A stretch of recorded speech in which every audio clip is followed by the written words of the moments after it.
I'm Doug Coyle. I'm here with Simon Gillespie. You're Academy Director of Rooney, Yep. and you're also the team manager. Yep. Okay.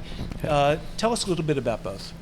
So, as team manager, my primary job is the logistics for the team. So, getting the team from A to B, making sure they're fed, making sure we have our medical staff, our facilities booked, all the kind of stuff that fans and players don't normally see. The stuff that just makes things run like clockwork. It takes a lot of work behind the scenes. So, everything from charging our drone batteries to, coming up with a restaurant plan for players and all that kind of stuff. So, look, it's a lot of different challenges working with hotels, flights, airlines, but it's actually a very enjoyable role and I'm having a great time. I noticed the drone flying above the field. You're trying to... what are you trying to do with using that as a tool? Great. So the drone actually can give us different angles that a typical side-on view camera can't see. So maybe we can look at a backline play or a defensive alignment based on aerial footage that's shot from an overhead perspective rather than shot from a lateral perspective. So it's a great coaching tool for us as players and coaches. Like we use a huddle account that we can see after training every single night. Like we work on specific themes, specific patterns, and the drone allows us to take what we're talking about and to see, do we actually achieve those objectives in the training session. Now that's done in training. Yes. And this was obviously a scrimmage tonight, so Yep. you employed that, but I've never seen it in a Major League Rugby game. I'm not sure if we're allowed to use it in Major League Rugby in the games. We just use them for training all the time. So, it'll be great to give that footage. I believe in the World Cup they had some drone footage that they were able to give different perspectives on. So hopefully that's something that the league can give, because from a fan experience point of view, they're an outstanding tool for enjoyment. Are there any plans to have academy games against some of the other Eastern Conference teams?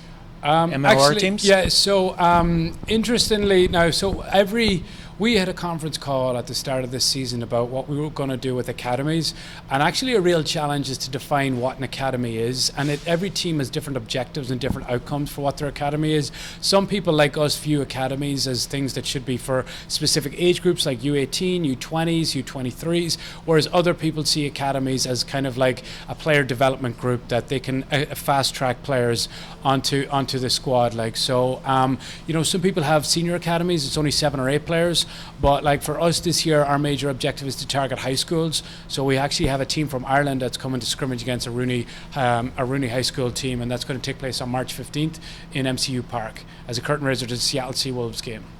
Oh, that's exciting. It's very exciting. Exciting. You have to actually do a write-up for me. Absolutely, we're excited. We're excited to do that. Absolutely. So look, we've put the wheels in motion for it. We're reaching out to the high schools and we're trying to gather a group of players that's going to take on Connacht. They're a province from Western Ireland, and it's their all-star select team. So we're going to be playing another pro teams academy program. So that's the standard we want our players to aspire to. Maybe switch your other hat. Yep. Talk about being a team manager, Yep. and in particular, you're leaving next Saturday to go to Vegas. Yeah. Tell us a little bit about plans in Vegas for the a little over a week that you're going to be there. Well, I can tell you now, for my first flight as a team manager, I would not have picked 8 days in Vegas. I was hoping to ease myself in and maybe a day or two in Atlanta or something. But look, Vegas is a very exciting opportunity from the MLR. It's a real kickstart to the season. We're going to have a lot of teams there. Beautiful weather this time of year, and we're going to play the New England Free Jacks.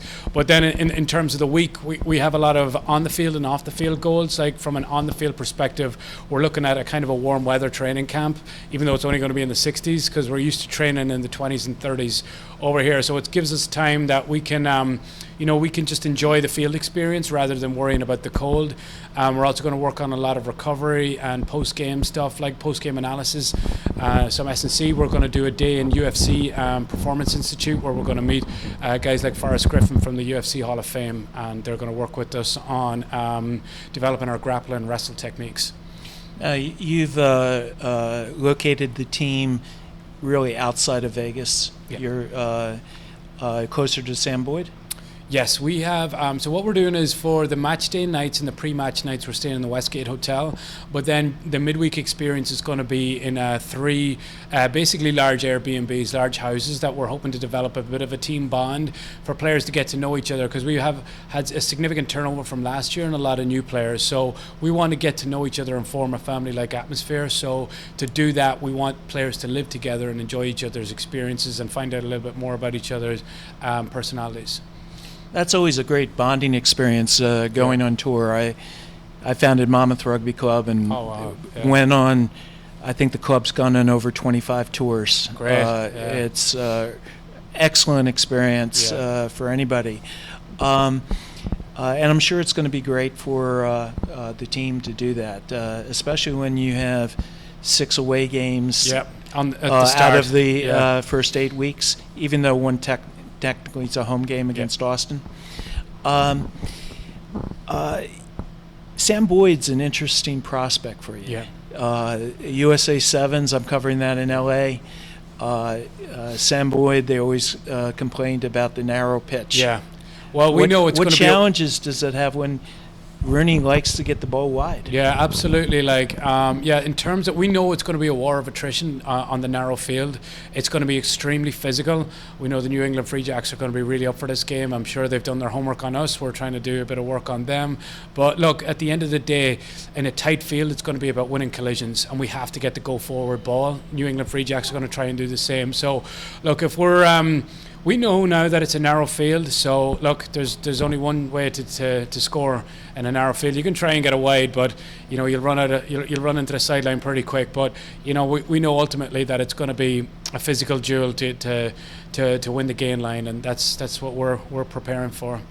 Well, good luck this season. Thank you very much, Doug. Thanks for the interview. No problem, sir. Thank you very much. Thank you. Okay. Thanks for that, Doug. No, I really appreciate it. Thanks for taking the time to come today.